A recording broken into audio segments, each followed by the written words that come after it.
My name is Bill Mott.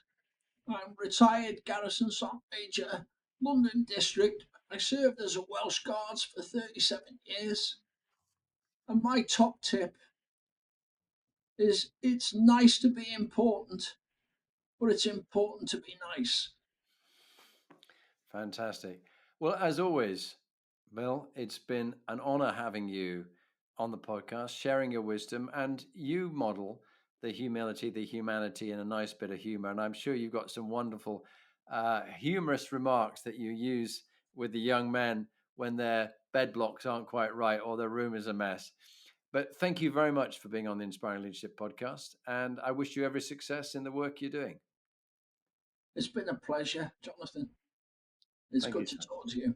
Very And good the to talk best to of you. luck with you, with your forthcoming book as well. I hope it's a great success.